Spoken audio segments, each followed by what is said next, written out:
Channel میں حاضر ہیں. ناظرین آج ہم بات کریں گے عزیر بلوچ صاحب کی JIT کے حوالے سے. انہی کی دوست اور پیپلز پارٹی کے پرانے جو ہیں جیالے ذوالفقار علی بھٹو صاحب کے لندن میں مقیم ہے حبیب جان صاحب.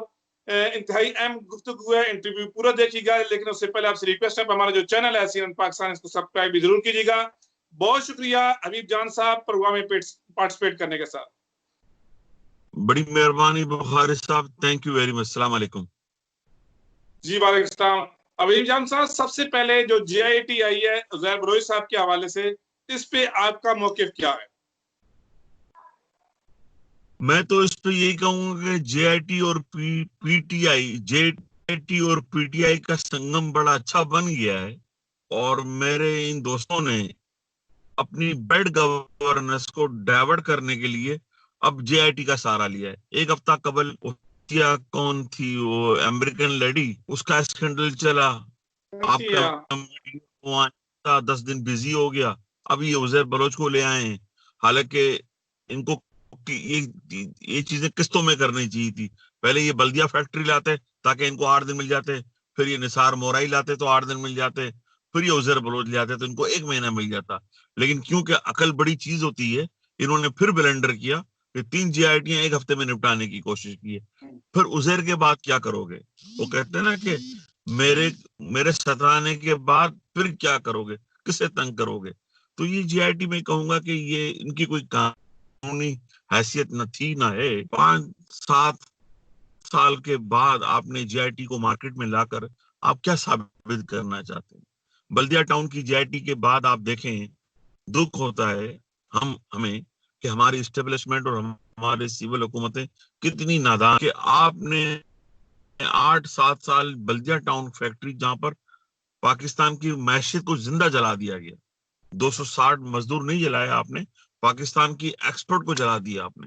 وہ بہت بڑی کمپنی تھی, 3 شفٹوں میں کام ہوتا تھا. بخاری صاحب آپ نے پوری معیشت پہ کارپیٹ, اور اس کا جو کردار تھا وہ بھی ضمانت پر رہا ہو گیا. رحمان منسٹرز, پھر حکومت کا وسیم اختر کو دیکھیں, روب صدیقی کو دیکھیں, کوئی بہادر آباد بن گیا, کوئی لیاقت آباد بن گیا, کوئی PI بی کالونی بن گیا.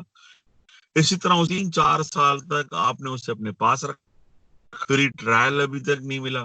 حالانکہ آپ جانتے ہیں کہ پاکستان میں فوجی عدالتیں پچھلے 1.5 سال سے معطل ہیں, پارلیمنٹ نے کوئی اپروول نہیں دیا, سزائیں بھی ہو گئی. ہم کہتے ہیں جی پاکستان کی محبت میں ہم یہ بھی برداشت کرنے کے لیے تیار ہیں. لیکن اب یہ JIT نکال کر, اور پھر مجھے دکھ ہوتا ہے بخاری صاحب, علی زیدی صاحب کہتے ہیں کہ کوئی میرے گھر آ کر دے گیا. آج کل تو لوگ گھروں میں آ کر کوئی کیمیکل بھی دے جاتے ہیں جس سے بم پھٹ جاتے ہیں. تو احتیاط کریں, اس طرح کے لفافے نہ کھولا کریں نہ دیکھا کریں. مطلب کہ اب بتائیں اتنی معتبر بات کرتے ہیں آپ, وفاقی وزیر ہیں, آپ نے اندازہ کریں پاکستان کی سالمیت کا حلف اٹھا رکھا ہے, اور کام دیکھیں آپ کے ریپبلک بنانا والے ہیں. اب بتائیں بخاری صاحب کہ کسی دنیا میں یہ ہوا ہے کہ کوئی ذمہ دار آدمی یہ کہے کہ جی میرے گھر میرے گارڈ کو کوئی صاحب لفافہ دے گئے, پھر وہ اینکر کہتے ہیں جی کس کلر کا لفافہ تھا؟ تو آپ بتائیں کہ اپنی نااہلیوں کو آپ اسٹیبلشمنٹ کی بدنامی کا سبب کیوں بنتے ہیں؟ ریاست پاکستان کی بدنامی کا سبب کیا بنتے ہیں؟ اب میں یہاں لندن میں کسی انگریز کو کہوں, the my prime minister is saying on TV media, international media, someone has come and just dropped the envelope. My God, یہاں کا جج ہو تو علی زیدی کو بند کر دے, علی زیدی کو سزا دے دے. آپ کہاں کھڑے ہیں بخاری صاحب؟ عزیر بلوچ, میں نہیں کہتا کہ جی جناب عزیر بلوچ انوسینٹ ہے, میں کہتا ہوں کہ آپ اسے قانون کے آگے کھڑا کریں, موقع دیں تاکہ وہ اپنے آپ کو پروو کرے کہ وہ انوسینٹ ہے یا نہیں. کسی کو بھی جب تک جرم ثابت نہ ہو, قاتل بھی معصوم ہے, ہر کوئی معصوم ہے. آپ نے عدالتوں سے پہلے عدالتیں لگائی ہوئی ہیں. اب دیکھیں نا یہ JIT پاکستان میں کس کس کی JIT نہیں آئی. سارے JIT والے تو ضمانتوں پر ہے, کوئی لندن آ گیا, کوئی کراچی چلا گیا, کوئی کہاں چلا گیا. ایک ڈاکٹر عاصم ہوتے تھے, ان کی JIT آڈیو اور ویڈیو کے ساتھ, اجمل پہاڑی کی JIT آڈیو اور ویڈیو کے ساتھ, دولت مرزا کی JIT آڈیو اور ویڈیو کے ساتھ. تو اب میں آپ آپ کے توسط سے مطالبہ کروں گا معزز عدالتوں سے, معزز اسٹیبلشمنٹ سے, کہ جناب ساؤتھ افریقہ کی طرز پر ایک کمیشن بنائیں جس کا نام ٹروتھ ریکنسیلیشن کمیشن. سب کو بلائیں. 30-35 سال تک جن جن لوگوں نے کراچی کی بربادی میں کنٹریبیوٹ کیا ہے, اسٹیبلشمنٹ سے لے کر اس وقت کی اسٹیبلشمنٹ کوئی بھی ہو, اور 22 اگست 2015 تک آپ لائیں, وہ گلٹی پلیڈ کریں, اپنے جرموں کو تسلیم کریں, پھر ریاست کی مرضی ہے کہ انہیں معاف کر دیں. اس طرح ساؤتھ افریقہ میں ہوا. اگر آپ ایسا نہیں کریں گے تو یہ اس طرح کے تماشے لگا کر پاکستان کی نیک نامی میں اضافہ نہیں ہوگا, بلکہ ہماری یہ بدنامی ہوگی. سر پاکستان میں ایک اور ڈیبیٹ شروع ہو گئی ہے, وہ اسی جی آئی ٹی کے حوالے سے ہے. ایک کہہ رہے ہیں کہ وفاق کی جو علی زیدی صاحب کہہ رہے ہیں کہ یہ درست ہے, سندھ والے کہہ رہے ہیں ہمارے درست ہے, کہ اس میں جو سندھ والوں نے جو کیا اس میں کچھ نام بھی تھے آئے, فریال بی بی کا بھی زیر صاحب کے ساتھ آپ نے وہ سنا ہوگا میڈیا پہ, اس میں زرداری صاحب بھی ہیں, وزیر اعلیٰ سندھ بھی ہیں. اس طرح پھر جو حکومت پہ جب اپوزیشن ان کے گنوائے, انہوں نے پریس کانفرنس ان کے مقابلے میں کی, تو انہوں نے کہا جی یہ دیکھیں عزیر صاحب کی تو وہ سیلیبریٹی ایک تھی, ان کے شاہد افریدی کے ساتھ بھی تصاویر ہیں, پھر مولانا طارق جمیل صاحب کا بھی نام آ رہا ہے. تو آپ کیا کہتے ہیں سر یہ جی آئی ٹی؟ سر دیکھیں, عزیر بلوچ ایک پولیٹیکل تعلق رکھتا تھا.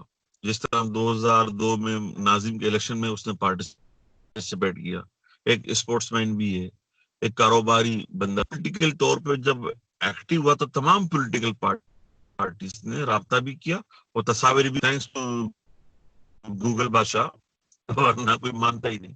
آپ کوئی کہتا ہے کہ میں تو جانتا ہی نہیں تھا, تو جھوٹ بولتے ہیں. ان میں اتنی اخلاقی جرت نہیں ہے کہ وہ کہیں ہم ملے گے. اب یہ طے تھا کہ جب پاکستان کے معاشی ہب کراچی میں ایک گروپ کی صورت میں اسٹیبلش ہو گیا تھا, بندوق گولی بندار سے دنیا جانتی. کراچی میں کیا کہوں بخاری صاحب. جی ابھی بھائی, اچھا اس کے ساتھ ساتھ پھر نام آ رہا ہے ذوالفقار مرزا صاحب کا بھی ان دنوں میں نام آ رہا ہے کہ سارا عزیر بلوچ صاحب کو جو سرپرستی تھی وہ ذوالفقار مرزا صاحب کی. لیکن ذوالفقار مرزا صاحب اس وقت جب وزیر داخلہ تھے, زرداری صاحب کے بڑے قریب سمجھے جاتے تھے. تو آپ کیا سمجھتے ہیں, کیا یہ بیچ میں کیا ہو رہا ہے؟ جسے میں نے پہلے کہا نا بخاری صاحب کے کمیشن تشکیل دیا ہے تاکہ زرداری اور ذوالفقار مرزا کی دوری کو بھی ڈسکس کیا جائے. کیسے کیا محرکات تھے, ایسی کیا وجوہات تھی جس پر, یا برسوں کے یارانے, کیا کوئی بیچ میں کوئی خاتون آ گئی تھی ذوالفقار مرزا اور آصف علی زرداری صدر پاکستان میں, ایان علی جدائی کا سبب تھی, یا ڈالر تھے, یا ملے تھی, یا کارخانے تھے, کیا بات تھی؟ الطاف حسین کی بدتمیزیاں تھی, رحمان ملک کا رویہ تھا. تو جب تک ان چیزوں کو آپ ڈسکس نہیں کریں گے, بڑے کینونس پہ نہیں لے کر آئیں گے, قوم نہیں جانے گی. اب میں یہاں کوئی بات کہہ دوں تو میں نہیں کہنا چاہتا, ہم یہ بات کمیشن پہ چھوڑ دیں کہ ذوالفقار مرزا اور آصف علی زرداری, جن کا یارانہ بڑا مشہور تھا انڈین فلموں کی طرح, جو گاتے تھے یہ دوستی ہم نہیں چھوڑیں گے اگر تیرا ساتھ نہ چھوڑیں گے. کیا وجہ تھی اسی ساتھ چھوڑنے کی؟ اس کو ڈسکس کریں. رحمان ملک کے کردار کو ڈسکس کیا جائے, الطاف حسین کے کردار کو ڈسکس کیا جائے, اس وقت کی اسٹیبلشمنٹ کے رول کو ڈسکس کیا جائے, اور پھر عزیر بلوچ کو بھی ڈسکس کیا جائے, کراچی کے گولی بند لاشوں کو بھی ڈسکس کیا جائے. تو جب تک آپ کمیشن نہیں بنائیں گے تو یہ جی آئی ٹی وقت کا ضیاع بھی ہے. مدر عباس صاحب انہوں نے بولا کہ مجھے اشرت اللہ عباد صاحب نے یہ ساری سٹوری بتائی تھی, تو وہاں سے چونکہ زرداری صاحب کو انہوں دونوں نے بولا, رحمان ملک نے, کہ یہ کراچی کا جو ہے عزیر بلوچ جو ہے یہ ایک بہت بڑا کردار بنتا جا رہا ہے, اس کے لیے کراچی کی شہریوں کو خطرہ ہوگا. تو اس کی وجہ سے پھر آہستہ آہستہ جو ہے وہ دراڑ پڑنا شروع ہوگی ذوالفقار مرزا صاحب کو اور زرداری صاحب کے درمیان, جس کی وجہ سے پھر بعد میں ذوالفقار مرزا صاحب کو یہ شاید لگا کہ میں استعمال ہو گیا ہوں. اس حوالے سے آپ کیا کہتے ہیں؟ اور دوسرا, کیا آپ کو اگر عدالتیں ہماری بلائیں پاکستان میں, آپ آنے کے لیے تیار ہیں؟ سر میں گلاٹیاں مارتا ہوئے آؤں گا, گلاٹیاں مارتے ہوئے, یقین کریں. آپ بلا کر تو دیکھیں, اس ملک کے لیے ہماری جان بھی حاضر ہے. رہا سوال رحمان ملک کا، سر وہ تو پیدائشی سرٹیفائڈ جھوٹے ہیں. رحمان ملک نے جنرل مشرف کے بعد اگر متحدہ کو کسی نے مضبوط کیا تو وہ رحمان ملک تھا، جو آصف علی زرداری کے ذریعے مضبوط کرتا رہا. اب اسے محمد انور نام ایک بندہ ہے جو ایم کیو ایم متحدہ لندن میں نمبر 2 ہے الطاف حسین کے لیے. اس نے کیا کہا تھا آپ نے دیکھا؟ جی جی. تو سر تحقیقات کریں آپ. وہ کھلے عام کہہ رہے ہیں کو ہندوستان سے پیسے لے رہے ہیں، کھلے عام کہہ رہے ہیں.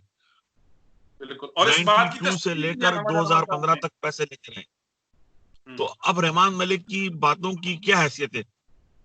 میں تو کہتا ہوں کہ پاکستان دشمنی میں رحمان ملک سے بھی انکوائری کی جائے، کہ پوچھیں کہ تم نے جو ہے الطاف حسین کی ڈیورس طلاق کے پیسے کس طرح پہنچائے تھے. گورنر سندھ عزت العباد سے پوچھا جائے. اب عزیر بلوچ سر میں ایک بات مختصر سے کہتا ہوں، عزیر بلوچ اور لیاری کے لوگ پاکستان فوج کی غیر اعلانیہ ریجمنٹ ہے. اس کا جو رول ہے وہ غیر اعلانیہ ریجمنٹ کا تھا، بغیر حلف یافتہ سپاہی جنہوں نے زمین پر رہ کر اپنا کردار ادا کیا. کیونکہ فوج کے جوان، کئی جوانوں نے ہمیں بتایا کہ وہ ڈسپلن کے پابند تھے. ان کا چیف، اس وقت کا چیف مشرف، لندن میں آ کر انور کی سالگرہوں میں ناچتا تھا، تھا گانے گایا کرتا تھا کہ چلے بھی آؤ کہ گلشن کا کاروبار چلے. آپ کے وزیر اعظم شوکت عزیز یہاں پر سجدے کیا کرتے تھے، 90 نہیں، لندن میں. اب اطلاعات اور بھی ہیں کہ ہماری ایجنسیوں کے لوگ، معتبر لوگ، بریف کیس بھر کر لایا کر کے یہاں فلیٹ پہ دیا کرتے تھے. وقت نے ثابت کیا ہے منی لانڈرنگ یا پکڑی گئی ہے. بھتہ الگ، ایجنسیوں کے پیسے الگ. الطاف حسین کتنا شیطان نما انسان تھا. پاکستان سے بھی پیسے، بھتے بھی، مال بھی، ہندوستان سے بھی. اب اسرائیل اور امریکہ کی تو کہانیاں باقی ہیں. سر تو رحمان ملک کی بات پہ آپ کیا اعتبار کریں گے؟ ہاں، رحمان ملک ایک بات صحیح کہتا ہے کہ پاکستان کو توڑنے کی سازشوں میں عزیر رکاوٹ تھا. الطاف کی خواہش تھی کہ عزیر کو راستے سے ہٹایا جائے تاکہ پورا کراچی میرے کنٹرول میں ہو، تاکہ امریکہ اور برطانیہ کو بتا دیا جائے کہ واحد مالک کراچی کا الطاف حسین ہے، مجھ سے ڈیل کرو. نیٹو کی تجارت، افغانستان جانے والا مال، سب آپ کے سامنے. سر تحقیقات ہونی چاہیے، کمیشن بننا چاہیے. باقی تو آپ جو بھی الزام لگائیں، اور آپ کے الزام اب دیکھیں نا، وہ لڑکی کہتی ہے کہ رحمان ملک نے اس کے ساتھ بلاತ್ಕಾರ کیا ہے، ریپ کیا ہے. اب میں اگر دیکھوں تو رحمان ملک کے مقابلے میں شاید وہ لڑکی صحیح بول رہی ہو، یا ہو سکتا ہے اس نے سیکسول ہراسمنٹ کیا ہو، اورل سیکس کیا ہو، گفتگو کی ہو.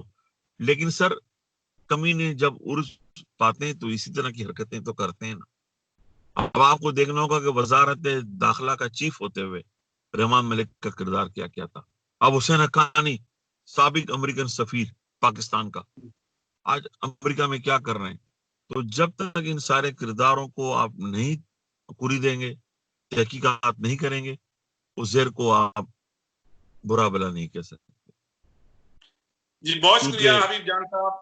جی جی جی جی جی بولے آپ.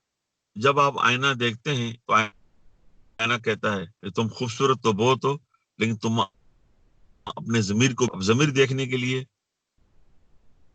جب تک انسان خود سچ نہ بولے، یا پھر ہائر عدالتیں، اعلیٰ عدالتیں کمیشن تشکیل نہ دیں اور غیر جانبدار لوگ نہ ہو، سچ آپ اگلوا نہیں سکتے.